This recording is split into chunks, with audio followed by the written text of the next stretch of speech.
This is I Have No Title and I Must Podcast movie reviews, where we review new movies as well as give our take on older movies. We are your host, Tyler. And Chris. And today we're reviewing The Flash. In The Flash, we see Barry Allen, aka The Flash, played by Ezra Miller, make the decision to access the Speed Force to travel back in time to his childhood to prevent his mother's murder, but creates a time paradox in the process. Full disclosure, I haven't actually seen this movie because, like most people, I've not been a fan of how DC has been handling their movies of late. So I was planning on just waiting for the streaming release of it, but Chris has bravely made the decision to proceed with watching the film and let us know if I made the right choice in waiting for streaming, or if this is actually worth our time and that we should go and see it.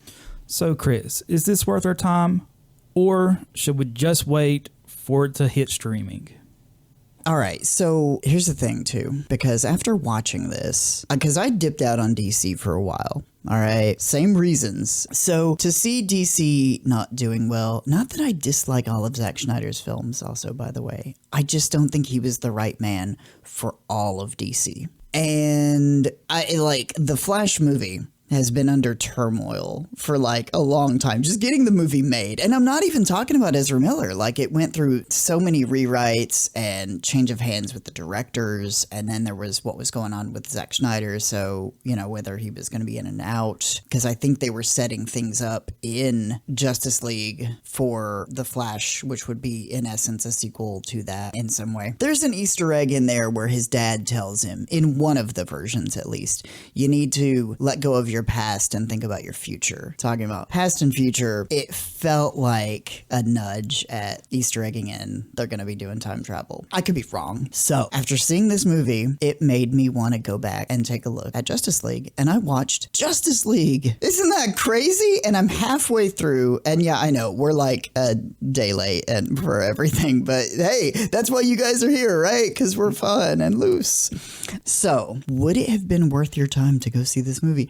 I think so. I think we'll do like a full deep dive on the Flash at some point later. I think that's worth it, even if we just go back and re-examine the dichotomy between the Flashpoint Paradox animated film and the Flash, his first real film, which they did. The Flashpoint Paradox, one of the best stories. I think they maybe could have led into it. At the beginning, it starts with a pretty good, well, I say pretty good. It's either, you know, some of the stuff is pretty good or it's pretty bad. There is no real extremes with this, even though a lot of people have some very strong opinions about this. So, opens up with an action sequence. Batman's in the middle of stopping something. I don't know. They attack a hospital. Some terrorist-y kind of guys. Maybe they're mafia. Who knows? It's not important. So, Batman is taking care of the actual bad guys, while the Justice League continues to treat the Flash as the Justice League's janitor, because he does the cleanup work, because he's the best suited for that. He saves a bunch of babies. The babies that are in this sequence are super bad CGI. That's one thing that nobody can let go of. Here's the thing. I think it was the director, like the day after this came out, or the weekend of it or something, said, we meant for the CGI to be weird in those sequences because it's like he's in the Speed Force and it would be from his perspective and everything's going to look like warped and weird and bad or whatever. Some of it does look weird. Some of it really does look PS3 bad. There's when he travels in time, which is basically what happens next. He kind of sees all of his personal history all at once and in like a repeated fashion. I've never seen a time travel concept quite like this, so that was an interesting take on it. But it could have looked better. Part of me doesn't believe him and thinks that at some point they knew they were going to lose money on this movie, so they just stopped and got it as good as they could get it and didn't want to polish it. Part of me believes him because the way it's presented, it's like still images. So it would have been just easier to use photography. Basic photography would have looked better and like manipulated by computers instead of having all of this be CG. So at some point I have to say, how's the acting in this? It's not bad. It's not like your typical DC fare where Aquaman, it feels like all of his lines have been written by the macho man Randy Savage. That's what I came away with feeling like as I've watched two versions of the Justice League. The Superman character, like Henry Cavill, is actually good if he's let off a leash. It seems to be a problem with most of Henry Cavill's stuff is he's a huge nerd for anyone that's not picked up on that yet. And he is very familiar with all the source material that he works with.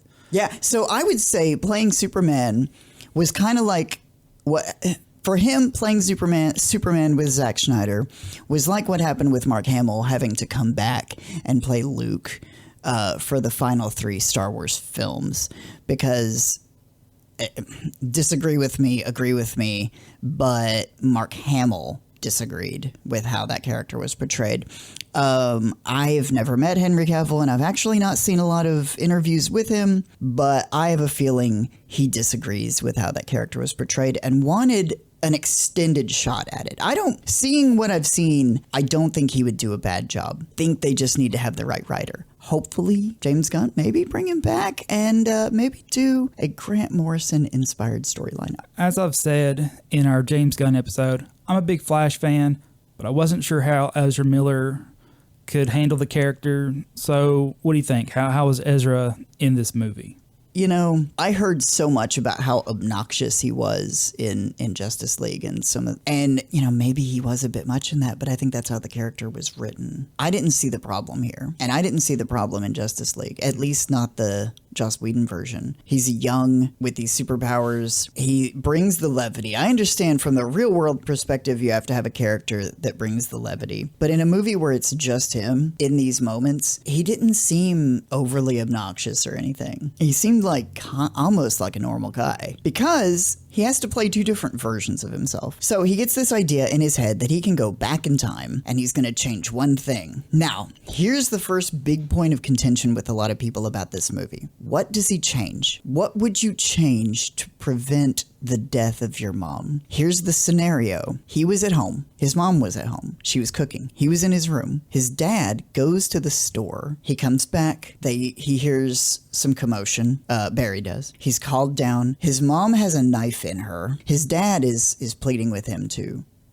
call 911. So his dad has been in prison ever since, even though Barry says, it couldn't have been him. He was at the store.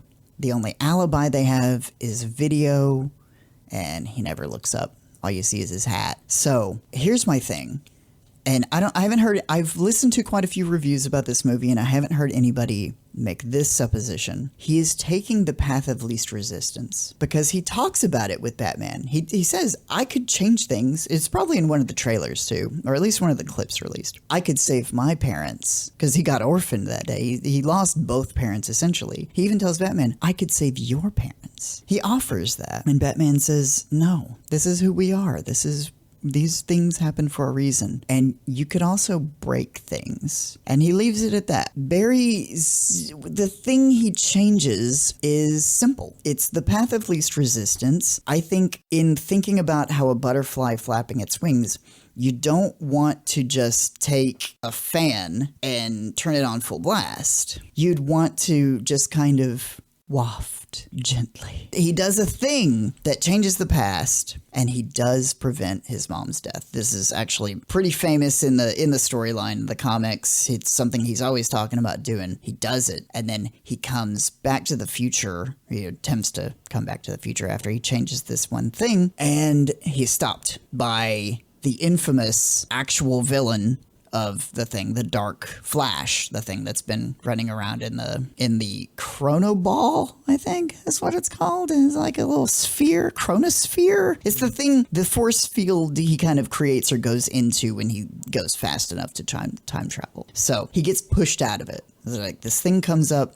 The Flash doesn't know what's up, but he wants to check things out. So he goes home, his mom's alive, and he doesn't know what year it is. So this is where we really diverge in the Flashpoint Paradox storyline. He doesn't make it all the way back to the present timeline. The timeline isn't completely broken, and it's a much more simplified story. So it's when Zod would have come. And yes, just like in the Flashpoint Paradox, when you change in these time travel rules, when you change something in the past, you can change things that would have happened in the future, things that would have happened further in the past. When you make a crack, it cracks the whole window, not just a tiny little portion. Or as Bruce Wayne will explain later with spaghetti, I don't want to ruin that because I love Michael Keaton too. I was a big DC fan when I was a kid. All right, so there's two Barrys, one of whom is a little bit younger.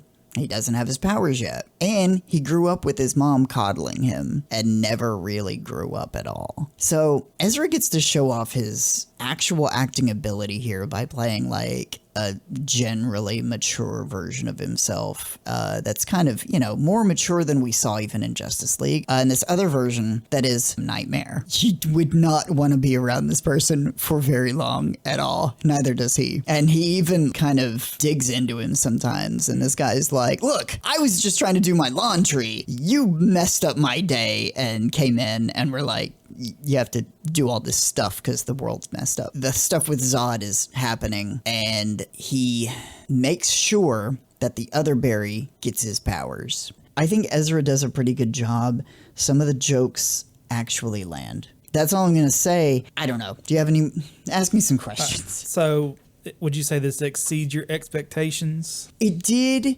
Because my expectations were so low. I've not seen Aquaman. I hadn't seen Justice League before this weekend. I actually did see both Suicide Squad movies. But I had really low expectations for a lot of this, and so yeah, going into this, I didn't know what to expect. I thought it was going to be borderline unwatchable, but I saw the trailer and I was like, oh my god, I think this looks good. This is kind of a trope in science fiction where you go to the alternate universe and it is just crashing and burning, and it's a race to the finish line to try and get back to your universe. Doctor Who did it with the Third Doctor. It's been done in, I think, Sliders, the old 90s sci-fi show. I think that was like every other episode was like, let's just dip out. There's nothing more we can do. That's kind of what this felt like. And I really love that premise. The Flashpoint Paradox was also meant to be a soft reboot for DC. And we kind of knew that's probably where they're going to go with this, with James Gunn wanting to go ahead and say, let's release it. We're not doing the Batwoman movie. They're just going to that under ice and nobody's ever going to see it. But we'll use this to reset the universe. And then Ezra Miller had some stuff happen, not good stuff. And so I think a lot of people's view on this movie has been tainted by that. Don't get me wrong. I'm not condoning anything he did. And listen, Ezra, if you're listening, you need help. Because you're actually a good actor. He's not a bad actor. I want to see somebody say, like, Ezra Miller's a worse actor than Nicolas Cage. Tell me that to my face. Then show me evidence. I think one of the big questions is, with all of his, outside the workplace antics, do you think Ezra will continue to be the Flash moving forward?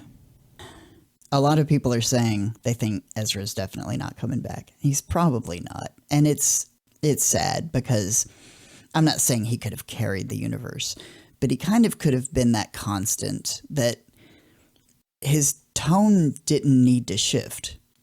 I think he trod that line where he brought the levity to the darkest version of the Justice League that there's ever going to be, and was basically the same in this kind of goofy version of a DC film that felt more like a Marvel film than anything we've seen so far.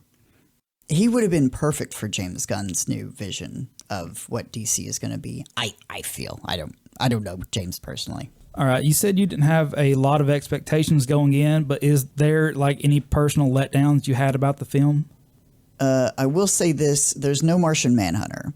If you were really, for some reason, I was, because if you've listened to the previous episodes, I'm a big Martian Manhunter fan. And there were rumors that they had cast him, and that one of the military characters in Man of Steel, I think it was supposed to be Martian Manhunter in disguise. And I think it was like the main general. Whether that's going to be canon or not, it's kind of left up in the air because they never confirmed it. Kind of hoped that maybe that would be a reveal. It wasn't. All right, let's wrap this up. So what are your final thoughts?